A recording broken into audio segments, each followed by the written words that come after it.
Bismillahirrahmanirrahim. Assalamualaikum warahmatullahi wabarakatuh. Perkenalkan, nama saya Megawati, salah satu dosen farmasi pada program studi D3 Farmasi Politeknik Sandikarsa Makassar. Pada program studi D3 Farmasi, saya mengampu beberapa mata kuliah. Salah satunya adalah Farmasi Rumah Sakit dengan kode mata kuliah FSK 504 dengan bobot 3 SKS pada semester 5. Selanjutnya, saya akan menjelaskan mengenai deskripsi mata kuliah Farmasi Rumah Sakit. Mata kuliah ini bertujuan untuk memberikan gambaran dan pemahaman kepada mahasiswa tentang pekerjaan kefarmasian di rumah sakit berdasarkan standar pelayanan kefarmasian yang meliputi kelembagaan seperti instalasi farmasi maupun panitia farmasi dan terapi, dan juga pelayanan kefarmasian seperti pekerjaan farmasi klinik maupun farmasi manajemen. Adapun capaian pembelajaran dalam mata kuliah ini yaitu yang pertama, mampu memahami tentang definisi rumah sakit, struktur organisasi, dan klasifikasi rumah sakit. Yang kedua, mampu memahami tentang standar pelayanan kefarmasian di rumah sakit. Yang ketiga, mampu memahami tentang instalasi farmasi rumah sakit. Yang keempat, mampu memahami tentang panitia farmasi dan terapi. Yang kelima, mampu memahami tentang formularium rumah sakit. Yang keenam, mampu menjelaskan tentang pelayanan kefarmasian di rumah sakit dalam bidang manajemen.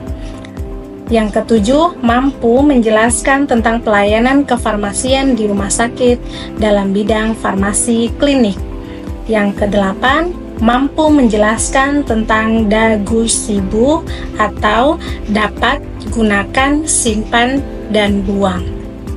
Selanjutnya, materi pembelajaran farmasi rumah sakit yaitu yang pertama, pengantar farmasi rumah sakit yang meliputi definisi, struktur organisasi, dan klasifikasi rumah sakit. Yang kedua, standar pelayanan kefarmasian di rumah sakit. Yang ketiga, instalasi farmasi rumah sakit. Yang keempat, komite atau tim farmasi dan terapi.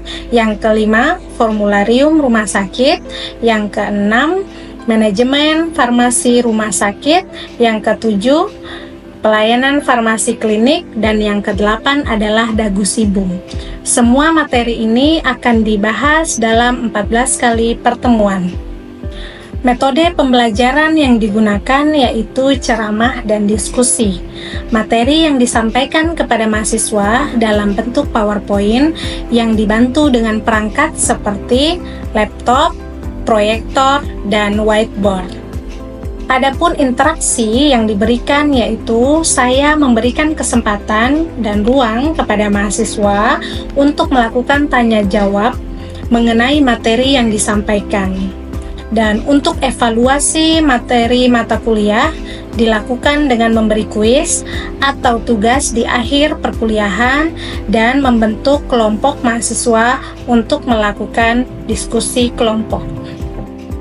Untuk komposisi penilaian pada mata kuliah ini terbagi menjadi 4 bagian.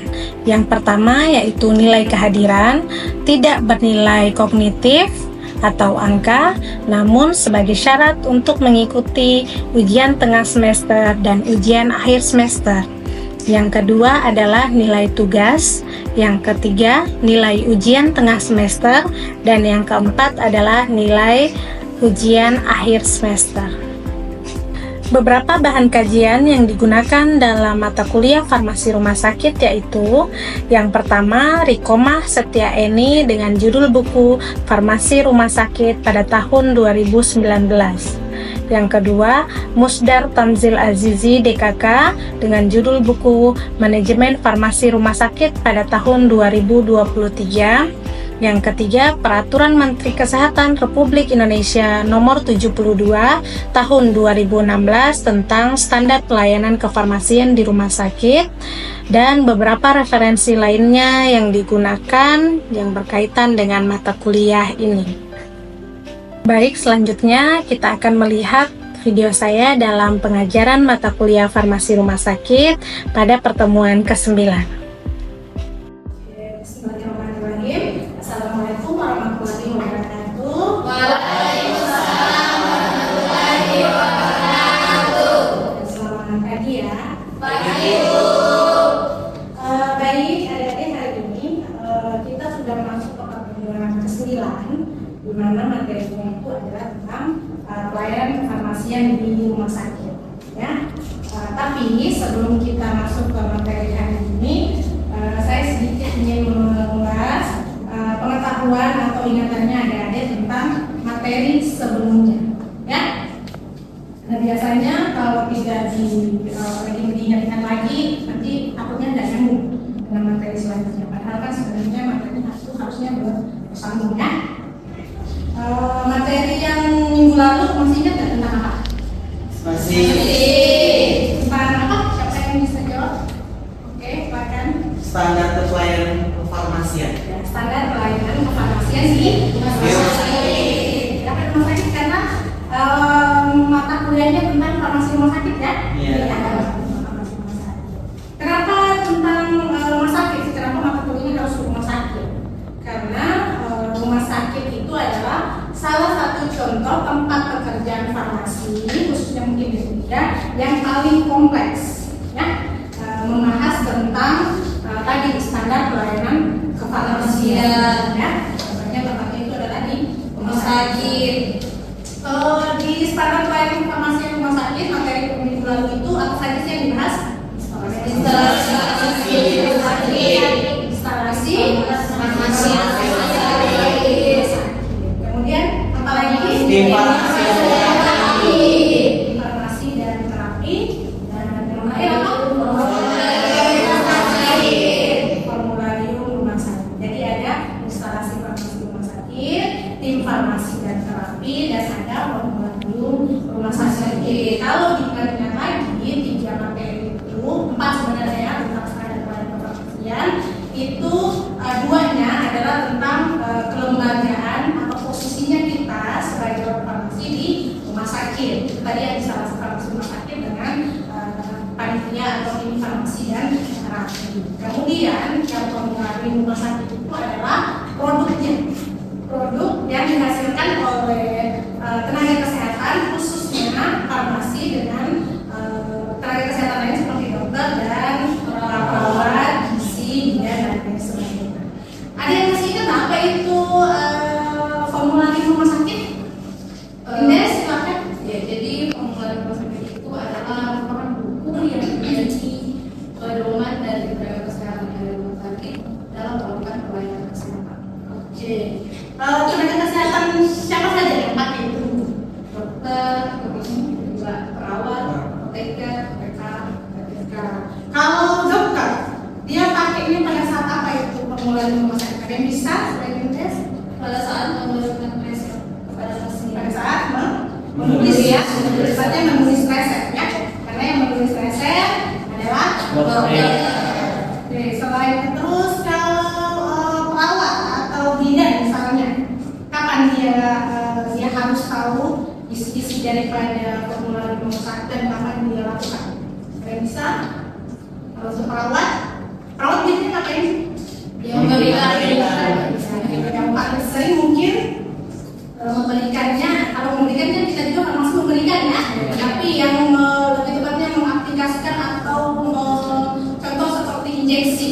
Nah, yang lakukan itu kan adalah perawat atau bidan ya, biasanya ya, seperti itu. Contohnya misalnya kalau di Polri mungkin obat KB ya, langsung ikuti ya, seperti itu ya. Kemudian kalau farmasi saat memberikan obat. Saat Memberikan dari resep kan tidak suka dokter harus dari resep itu diberi. Tapi harus sesuai dengan buku pedoman tadi ya. Oke, paham ya? Oke, sehingga dengan kita ulas kembali kembali jadinya kayak saya sudah ingat ya minggu lalu di refresh kembali ya apa yang dipelajari. Baik.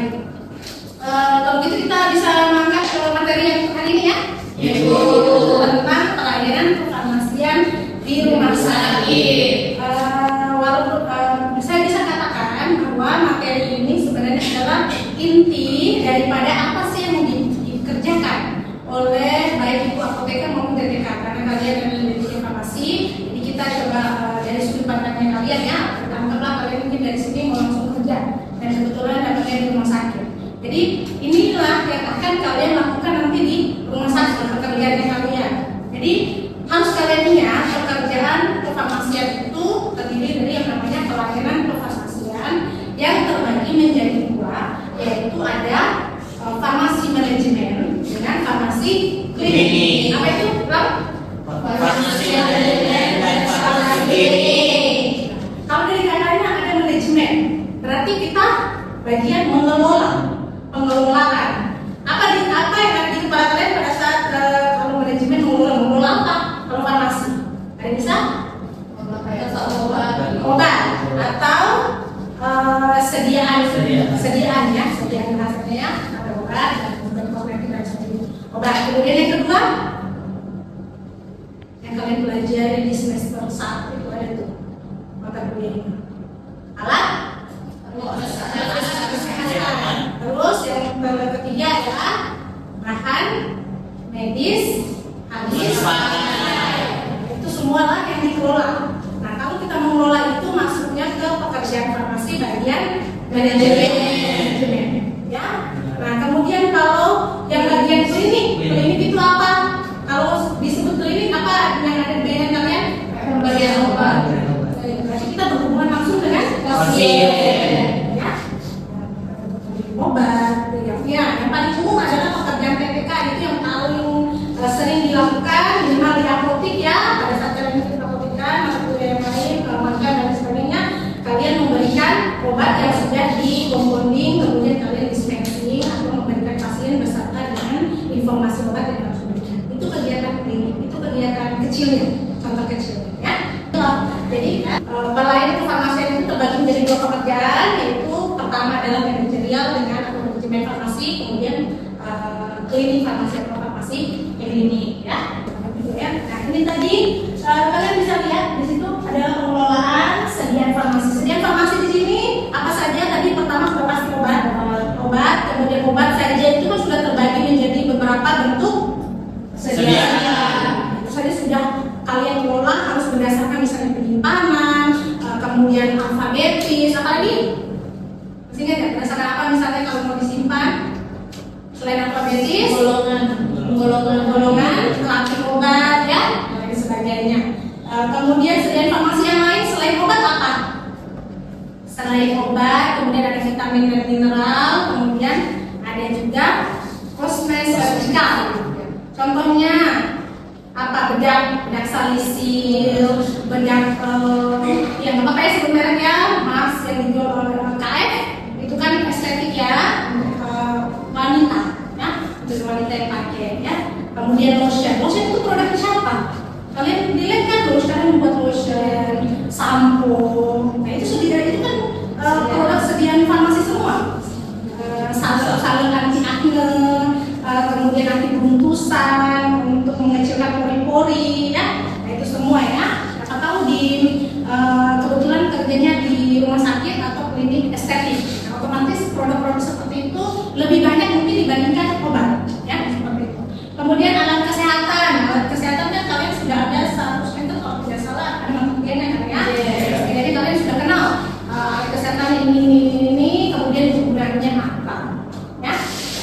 Kemudian ada juga bahan medis habis pakai. Contoh bahan medis habis pakai yang kalian tahu nih, masker, untuk manajerialnya kegiatan farmasi manajemen.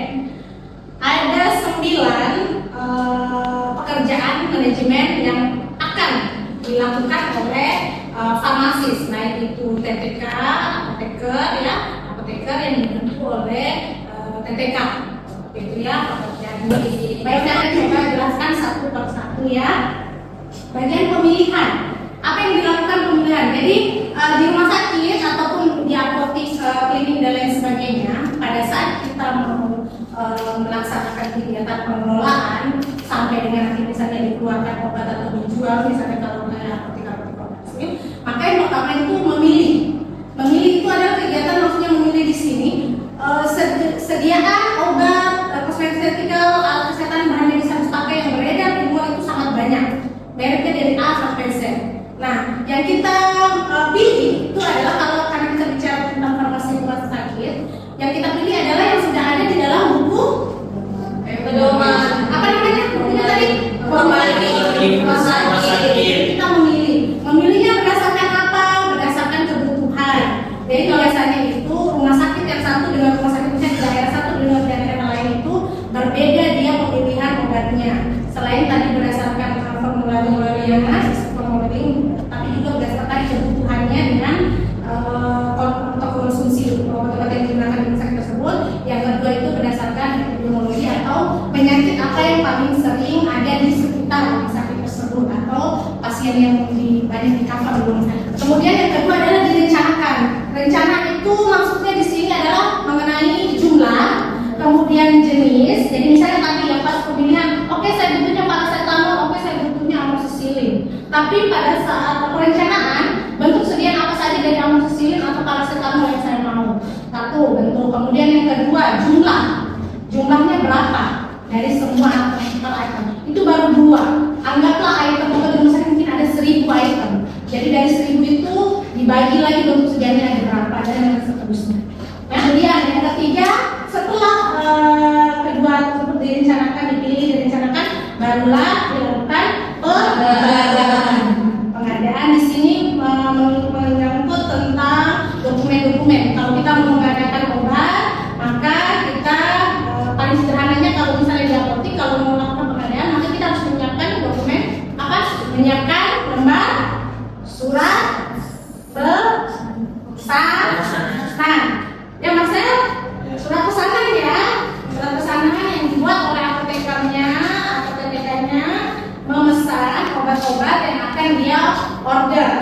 Kemudian setelah obat itu dipesan, pengadaan yang dipesan datang obatnya. Obat pertama kali masuk di rumah sakit di mana? Jadi obat yang datang itu penerimaannya di gudang farmasi. Harus ada apotekernya juga, TPK di sana juga ya. Kemudian kalau sudah datang, sudah terima, akhirnya disimpan. Simpan inilah nanti ada peraturannya. Tadi misalnya contoh yang saya tanya, berdasarkan suhu, berdasarkan ketersediaan, alfabetis, kemudian berdasarkan kelas terapi, ya. Nah, ini pendistribusian. Pendistribusian di sini artinya adalah dari gudang obat-obat tersebut itu dari gudang obat itu disebarkan di apotek. Misalnya setelah itu barulah didistribusikan lagi. Jadi misalnya ada pasien kalau inap sama rawat jalan ya, kan ada dua golongan pasien ya. Ingat di definisi dari rumah sakit itu ada dijelaskan ada pasien rawat inap dan pasien rawat jalan. Kalau yang rawat jalan ya sudah dia diterima obat pulang. Tapi kalau yang rawat jalan itu obat akan didistribusikan dari farmasi atau apotek ke bangsal atau ke rawat inap ya. Itu namanya itu semua proses distribusi. Kemudian selanjutnya ada pemusnahan dengan penarikan. Nah, pemusnahan itu adalah bagaimana obat-obat kira-kira yang terlalu dimusnahkan expired. Selain expired, usah ya, dan lain sebagainya. Kemudian ada juga obat yang ditarik. Contoh obat yang ditarik apa? Misalnya terjadi ada cemaran yang lalu-lalu seperti apa? Paper dan sehingga ya, itu kan ditarik kembali berdasarkan batch dan lain sebagainya. Kemudian ada pengendalian. Kalau pengendalian itu adalah fungsi atau kerja dari semua tenaga kesehatan. Misalkan kita bicara farmasi, khusus farmasi, bagaimana mengendalikan agar obat-obat yang beredar, yang keluar, yang masuk dan sebagainya itu harus sesuai dengan SOP. Ya, supaya tidak terjadi kesalahan, misalnya ada terjadi obat yang tidak diinginkan dan lain sebagainya ya, akan menyebabkan kejadian fatal pada pasien, apakah cacat atau bahkan sampai menyebabkan kematian dari ya. Dan yang terakhir ada administrasi. Bicara tentang rumah sakit, terlepas dari itu pemerintah punya, swasta punya, di situ kan ada mengalir tentang bagian administrasi atau keuangan. karena ada uang masuk uang keluar yang entah pembelian obat, pengadaan obat, kemudian dan lain seterusnya. Jadi ada bagian yang memang mengurus untuk keuangan dan juga administrasi lain, yaitu seperti dokumen-dokumen. Oke, selanjutnya kita ke klinik, ya, yang terakhir. Nah, ini semua pekerjaan klinik. Kalau kalian lihat yang bagian yang pertama, pengkajian dan pelayanan resep. Inilah pekerjaan yang paling umum dilakukan oleh PPK, ya, di rumah sakit. Ada penelusuran riwayat penggunaan obat. Penelusuran ini ya sekali pada saat melakukan ini, apalagi namanya onboarding tadi, screening resep dan sebagainya, kalian biasanya sambil melihat rekam medik pasien. Jangan sampai saya ya itu namanya sering berkali-kali, mulai dari dokter, kalian, kemudian ada apoteker lagi sebelum diberikan, itu supaya tidak terjadinya kesalahan pemberian maupun informasi kepada pasien. Nah, yang ketiga ada rekonsiliasi obat. Ini mungkin masih asing kalian dengar, tapi ini wajib dilakukan. Jadi rekonsiliasi obat itu adalah menelusuri pengobatan apa yang diterima oleh pasien sebelum daripada misalnya saat ini ada pasien datang, ya, dia mau berobat, tapi atau enggak dia masuk IGD. Nah, sebelum diberikan obat, kita menelusuri obat apa saja yang digunakan sebelumnya. Tujuannya adalah jangan sampai terjadi double pemberian obat atau polifarmasi, kemudian adanya interaksi obat, jangan sampai ternyata dia minumnya sebelumnya trivastatin, kemudian kita berikan amlodipin, ada interaksi mayor di situ yang tidak boleh. Kemudian ada juga pelayanan informasi obat dan konseling. Ini sebenarnya harus dilakukan oleh apoteker, itu wajib, ya. Ada ruang yang disediakan khusus di situ memang untuk melakukan pelayanan informasi obat dengan konseling. Kemudian ada visiter itu di situ kegiatan yang dilakukan oleh semua tenaga kesehatan, dokter, farmasi, kalau misalnya kebetulan di bagian farmakobiologi mungkin ada kebidanan, kemudian ada gizi, melakukan perjalanan bersama-sama di rawat inap untuk melihat satu persatu pasien. Itu visiter. Dokter bagian diagnosa, kita bagian mempertanyakan obat. Kita harus tahu penggunaan obat yang diminum oleh pasien, baik yang rawat jalan maupun rawat inap. Kemudian monitoring efektivitas obat, mungkin ini sering kalian mengenal, ya. Kemudian ada evaluasi penggunaan obat, dispensing sekian steril, injeksi, ya. Dan yang terakhir pemantauan pada obat dan darah. Kalau ada yang mau ditanyakan, siapa?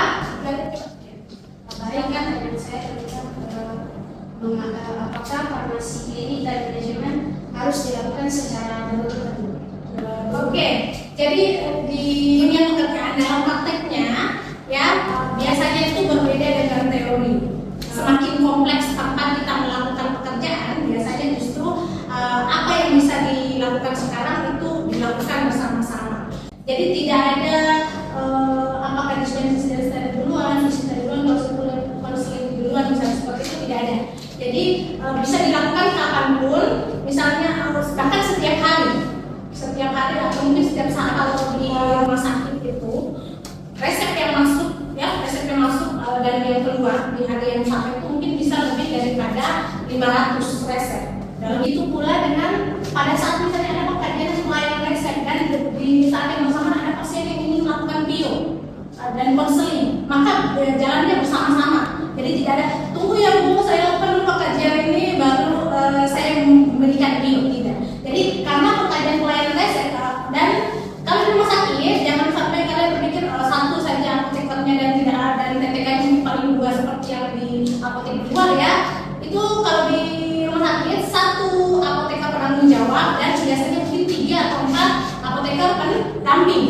Begitu pula dengan TTK-nya mungkin bisa 10, ya, karena itu tadi range antara presepan dengan tenaga kesehatan atau SDM-nya itu harus sesuai, ya, seperti itu. Kalau untuk pertama kali mungkin ini berurutan, tapi ketika rumah sakit tersebut telah berjalan, apalagi tidak ambil contoh rumah sakit Muhyiddin dan lain sebagainya, maka kegiatan ini justru berputar. Bisa lagi sudah tidak ada pemilihan, kemudian perencanaan dan pengadaan itu bisa 1 kali dalam setahun. Jadi anggaplah misalnya Januari, maka bulan-bulan setelahnya tidak ada lagi dilakukan ini. Ya, sisanya adalah melakukan yang lain. Jadi tidak harus berurutan. Saya harap hari ini sudah jelas.